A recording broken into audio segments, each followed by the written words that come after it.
दो तो अपन ने कर लिए थे, एक तो देवनारायण कर लिया था और एक कर लिया था अपन ने बाबू जी। अब कर रहे बेटा गोगा जी। गोगा जी का जन्म, गोगा जी का जन्म कहाँ हुआ था बेटा? ददरेवा चूरू में। कहाँ हुआ था बेटा? ददरेवा चूरू में। कब हुआ था? भाद्रपद कृष्ण नवमी के दिन हुआ था, है ना? भाद्रपद कृष्ण नवमी के दिन हुआ था। दूसरी चीज किताबों में मिलता है कि बेटा 1003 विक्रम संवत में हुआ था बेटा, है ना? ये जन्म की बात है। इनके पिता का नाम क्या था बेटा? जेवर। और माता का नाम था बेटा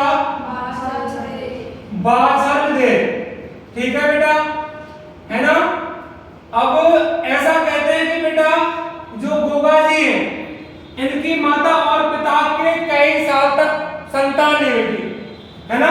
कहते हैं कि काफी दिन तक संतान नहीं हुई थी, तो बासलदेव पहले क्या डॉक्टर तो हुआ नहीं करते थे, तो देवी देवताओं की शरण लेते थे, है ना? तो बेटा देवी देवताओं की शरण लेते थे, तो बासलदेव गुरु गोरखनाथ की पूजा करती है। किसकी पूजा करती है बेटा? गुरु गोरखनाथ की।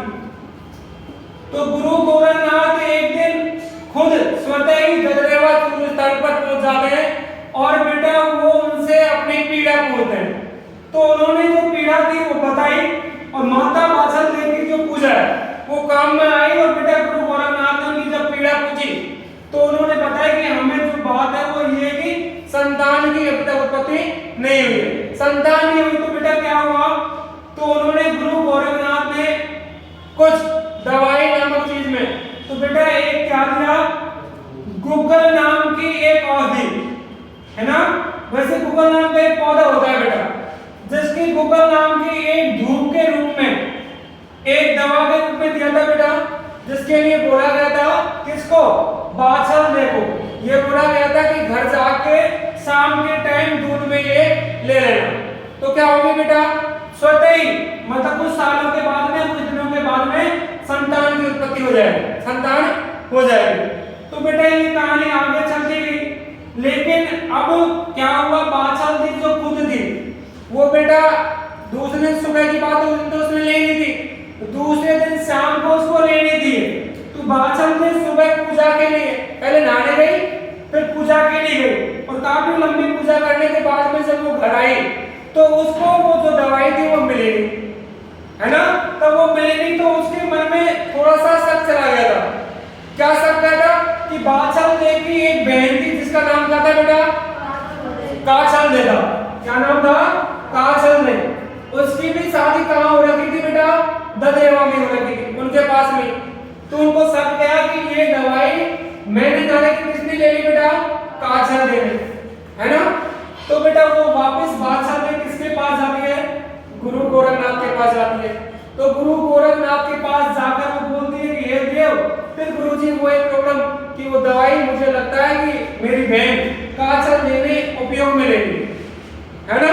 तो बेटा हुआ क्या कि जैसे ही उसने वो यूज में ली तो उन्होंने बेटा गुस्सा में आकर गुरु गोरख ने बात बोली बेटा कि अगर छल कपट से वो दवाई ली है तो 100% क्या होना है कि उनकी जो भी संतान होगी वो कैसी होगी? बेकार होगी, बदमाश होगी।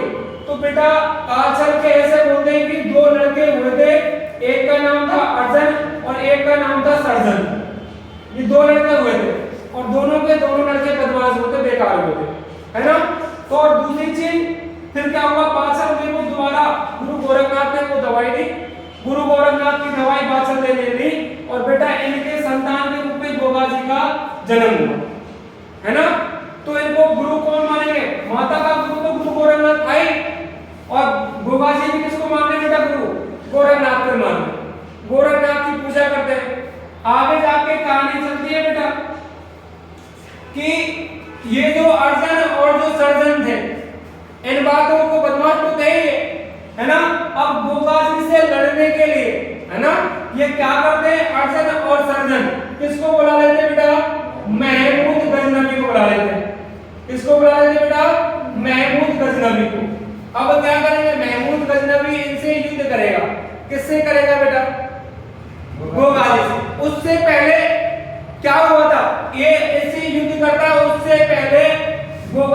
की शादी हो जाती है। और गोगा जी की शादी होती किससे बेटा? पाबू जी की भतीजी, पाबू जी की भतीजी थी राजकुमारी, उसका नाम था, क्या नाम था बेटा? कैमल दे। क्या नाम था? कैमल दे। जो पाबू जी का जो भाई था बूढ़ो जी, बूढ़ो जी उसकी पुत्री थी बेटा। किसकी पुत्री थी?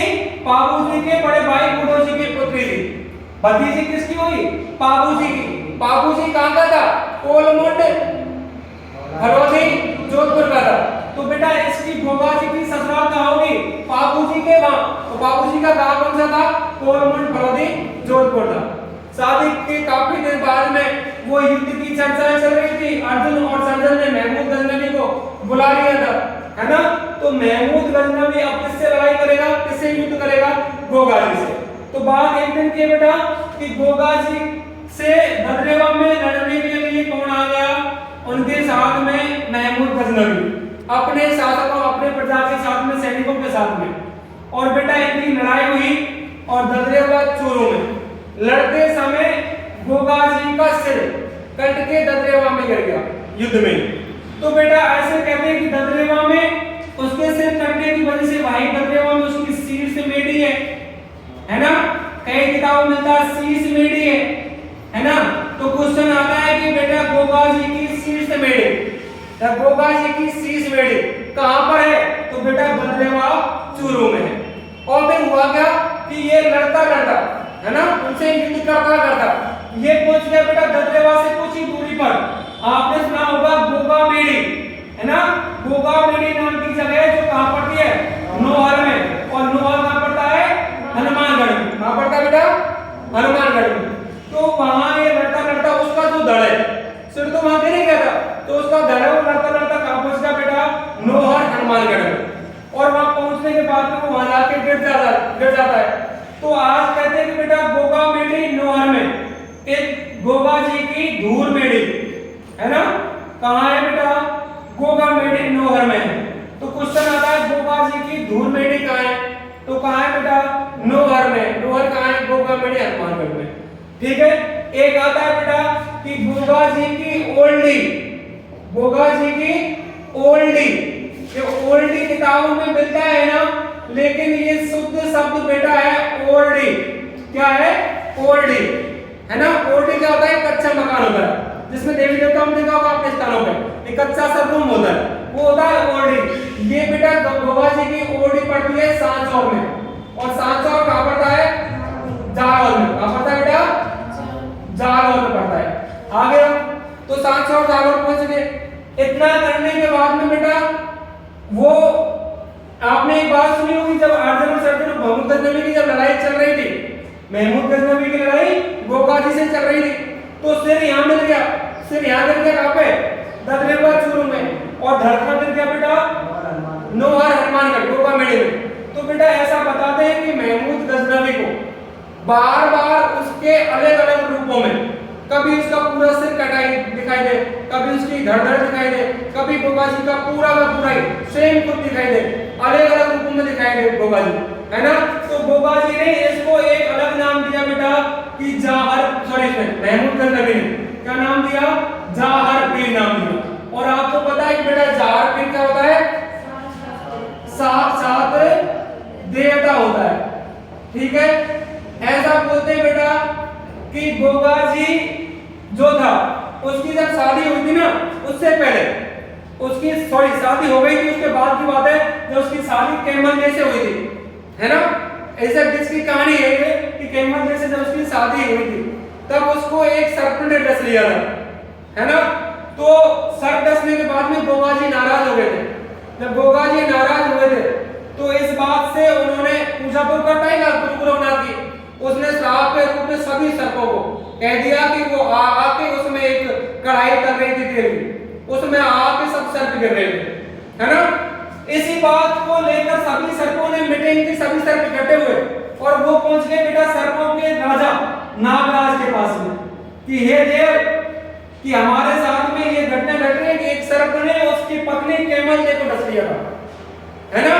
तो बेटा नागराज स्वयं खुद गोगा जी के पास में पहुंचते हैं है ना, कैमल देव और गोगा जी के पास में कि हाँ हमने ये डसाया उन्होंने, तो हम इस चीज की गलती को स्वीकार करते हैं, लेकिन हे राजा ये काम आपका नहीं है कि जो आप सड़कों को बुला बुला के यहाँ तलवा रहे, है ना, मरा है। तो बेटा उन्होंने तो सिर्फ श्राप रूप में दिया था, लेकिन उसकी कहानी क्या बनती है कि नागराज ने जब इतना कहा हम राजा आप भी राजा, तो उसकी बात मान ली।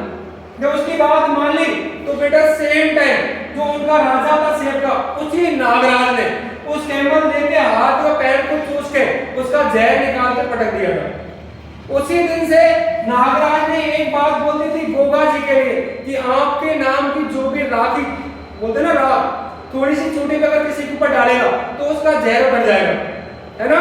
तो आज भी बेटा गोगा जी के नाम से आपको पता है जब हमारे गांव में खेत ऊपर जाते ना तो खेत जोतने जाते हैं, तो आपने नाम देखा होगा कि उस हड़ पे क्या बांधते, दो चार दाने, दो चार राख के दाने और एक कपड़े में लपेट के उस हड़ के बांधते हैं, और जो कोने जाता है उसके बांधते। वो क्यों बांधते हैं? क्योंकि वहां पे उस खेत में उसको कोई प्रॉब्लम ना हो, कोई सर्प ना डसे, कोई प्रॉब्लम ना हो, इसलिए वो गोगा जी के नाम की बांधते हैं आज, है ना। तो बेटा ये कहानी इसकी चलती है। आगे क्या है कि बेटा गोगा जी की जो मंदिर होंगे, है ना, वो मंदिर आपको जहां भी मिलेंगे वो मिलेंगे आपको किसके नीचे? चौकड़ा खेजड़ी के वृक्ष के नीचे मिलेंगे। ठीक है बेटा, इतनी कहानी हुई। आगे ऐसे बोलते हैं कि इसकी फड़, इसकी जो फड़ है उसका वाचन कौन करते हैं बेटा? कौन करते हैं? भोपा करते हैं, करते ना। कौन से वाद्य यंत्र के साथ करते हैं बेटा? एक तो कसला और एक कौन सा होता है बेटा बताओ? एक तो वाद्य यंत्र होता है कसला डेरू, एक होता है कसला कसेला और एक होता है डेरू वाद्य यंत्र के साथ में करते हैं। ठीक है, और वो कौन से कपड़े पहन के करते हैं? पीले कपड़े। और एक चीज बताई थी मैंने कि वहां के जो भक्त शाम के टाइम पे पीले कपड़े पहन के आते हैं उनको क्या कहते हैं बेटा? पूर्विया। क्या कहते हैं? पूर्विया कहते हैं। तो ये कहानी है बेटा गोगा जी की, है ना। एक बार रिवाइज करके, गोगा जी का जन्म गदरेवा चूरू में हुआ। कब हुआ? भाद्रपद कृष्ण नवमी के दिन 1003 विक्रम संवत में हुआ, है ना। हुआ कहां था? गदरेवा चूरू में। पिता का नाम जेवर था, माता का नाम बाचल था। गुरु कौन था बेटा इनका? गौरंगा, जिन्होंने इनकी संतान के लिए बोला था कि संतान आपके हो जाएगी। आगे बेटा उसने औषधि के रूप में भूगोल दिया था, एक धूप होती है। अब ये बीच में किसने कहा थी? बाचल की बहन काचल ने। तो उनके दो बेटा हुए, कौन कौन से थे? अर्जन और सर्जन। अब ये किसको बुला लेता है? महमूद गजनवी को। महमूद गजनवी किससे युद्ध करता है? गोगा जी से। तो बेटा ऐसे ही उनमें जब लड़ाई होती है ददरेवा चूरू में, गोगा जी का सिर कट जाता है, इसलिए सिर वहीं गिर जाता है, तो उसको वहां शीर्ष मेढ़ी कहां पर है बेटा? ददरेवा चूरू में। उसका दर्जा पे कहां मिलता है? गोगा मेढ़ी नाहर हनुमानगढ़ में। तो बेटा इसकी धुरमेढ़ी कहां है? गोगा मेढ़ी में। गोगा मेढ़ी कहां है? नाहर। कहां है? नोहर में। और नोहर कहां है? हनुमानगढ़ में। बेटा आपको पता है पापू जी की जो भतीजी थी, है ना, पापू जी की भतीजी थी कौन सी? कैमल देव। किसकी बेटी थी? बूढ़ो जी की। उसके साथ में किसकी शादी हुई थी? गोगा जी की, है ना। और जब उनकी लड़ाई हुई थी तो बेटा किसने? महमूद गजनवी ने जवाहर पीर की उपाधि दी और कहा था कि आप तो रियलिटी में साथ साथ होता है। ठीक है, ये कहानी।